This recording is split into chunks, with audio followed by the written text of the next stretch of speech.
Hello, seventh standard. How are you all? Okay, we have been seen this chapter number 9, heat. I think we seen already about transfer of heat, conduction of heat and convection of heat. इस पे आपको homework दिया गया था. कितनों ने किया पता नहीं, क्योंकि मुझे बहुत सारों ने नहीं भेजा है, right. So we do continue. हमने रेडिएशन यहाँ तक देखा है, थर्मल कैमरा वगैरह. Now we see about good and bad conductor of heat. Means heat conduct करने वाले एलिमेंट है जो बैड और गुड है. लकड़ी से हीट पास होती है कि लकड़ी से, सॉरी, करंट पास होता है क्या? हीट पास होती है जल्दी से? नहीं. स्टील स्पून कॉपर स्ट्रिप से होती है, right. So we see here now good and bad conductors of heat. Place a steel spoon or a copper strip and rod divider from your compass box for pencil and plastic ruler in a glass beaker. Pour hot water, heat up to 60 to 70 degrees centigrade into the beaker. Wait for a while, then touch the outer end of each object. Record your observation in table below. ये आप घर में भी कर सकते हो और मुझे भेजोगे आप ये करके. How hot is outer end?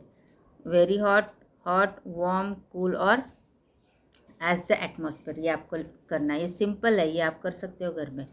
Steel spoon है, कॉपर स्ट्रिप है, ये सब है, तो आपको ऑटोमेटिकली पता चलेगा. स्टील कॉपर जल्दी से हॉट हो जाएगा, उसके बाद स्टील हो जाएगा. हाँ, कंपोस्ट बॉक्स का डिवाइडर थोड़ा सा हो जाएगा. पेंसिल होगा क्या? नहीं. प्लास्टिक रूलर होगा क्या? नहीं. तो क्यों? क्योंकि उसमें कंडक्शन हीट नहीं होती है. What inferences will you draw from this? इससे आपको क्या पता चलता है? सम सब्सटेंस आर गुड और of heat, conductor of heat, while some are the bad conductor of heat. Heat is easily conducted through a copper strip or a pot, but not through a plastic and wood. ये पता चल रहा है ना, इससे plastic और would say नहीं conduction होता है हीट का. We can hold a glass tumbler or china cup full of hot tea easily in our hand, but not a steel or copper cup if some tea is poured into them. है ना. China cup तो हम आसानी से हाथ में पकड़ लेते हैं क्योंकि उसमें कंडक्शन ऑफ हीट कम होता है. लेकिन अगर ये स्टील का कप है, कॉपर का कप है, तो हम ये आसानी से पकड़ नहीं सकते हैं. Why do we use white clothes in summer and dark and black clothes in winter? हम क्यों ऐसा करते हैं? जो क्लॉथ है वाइट वो यूज़ करते हैं समर में, और डार्क क्यों विंटर में? Because dark colour reflect.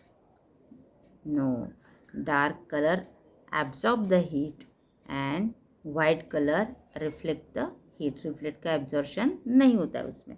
Expansion and contraction of solid substance due to heat.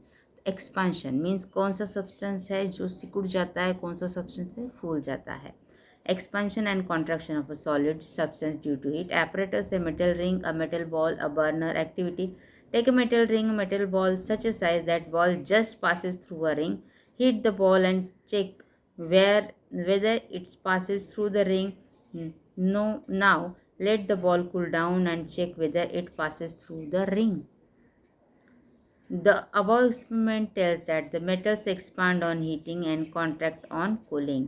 ये एक्सपेरिमेंट से आपको क्या पता चलता है? जब हीट करते हो तो मेटल एक्सपांड होता है, और जब कूल करते हो तो वो कॉन्ट्रैक्ट होता है. Solid expand due to heat and come back to the original state of the heat if heat is removed. However, the extent of which different solid expand is different. तो हर एक solid का ये different होता है. Expansion and contraction किस में होता है, किस में नहीं होता है. अब बिफोर हीटिंग ये कुछ में बॉल आसानी से रिंग से निकल जाता है, लेकिन आफ्टर हीटिंग नहीं जाता है. Expansion and contraction of solid substances. इससे क्या पता चलता है कि हीट देने पे सॉलिड सब्सटेंस में एक्सट्रैक्शन कॉन्ट्रैक्ट सॉरी क्या होता है, एक्सपांशन होता है या कॉन्ट्रैक्शन होता है. Why is there is a gap and joints of rails and of cement concrete bridges? Gap होता है ना, कभी देखा है? इस ब्रिज में जाते हो जो जो हिलता है ना थोड़ा सा, उसमें गैप क्यों होता है? रेलवे जॉइंट्स में भी गैप होता है. क्यों? Because this only expansion and contraction of heat. apparatus 500 ml conical flask to hold rubber stopper, glass tube, measuring rural thermometer stand, was wire gauge, burner, graph paper. Procedure: fill the conical flask completely with the water, insert the glass tube and the thermometer in the two holes of the stopper. If it in a conical flask, heat the water with the help of ruler, record the water level in the glass tube. After 2 degrees centigrade rise temperature, take about 10 readings, observe what happens. The heating is stopped. Draw the graph of the changing water level as the temperature rises. When a liquid is heated, the distance between the particle increases and its volume too increases. This is called expansion of liquid. When its temperature falls, the liquid is contract. तो liquid में भी expansion होता है जब उसको heat देते हैं. ये एक्सपेरिमेंट दिया गया, इसमें क्या किया है कि कोनिकल फ्लास्क में पानी दिया है और हीट बढ़ाई जा रही 2-2 डिग्री सेंटीग्रेड से. जैसे जैसे ज़्यादा हीट बढ़ाते हैं वैसे वैसे वाटर का वॉल्यूम बढ़ता है और वाटर ऊपर की तरफ आता है.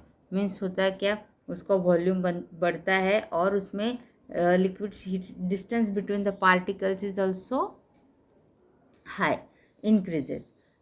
इसके लिए वो इतना सा पानी लेकिन ना वो इतना ऊपर ऊपर आएगा क्योंकि उसके पार्टिकल में डिस्टेंस भी बढ़ जाता है और उसका वॉल्यूम भी बढ़ जाता है. तो इसके से हमको क्या पता चलता है, water is expanded while heating. Okay, और उसका ये टेम्परेचर आप कम कर दो, उसको कूल कर दो तो एज इट इज़ पोजीशन को आ जाएगा. Right. So liquid is expanded. Expansion and contraction is found in liquid as well as expansion and contraction found in solid substances also. And what is good and bad conductor that we seen in this today's topic. Your homework based on this all chapter is write down the short note on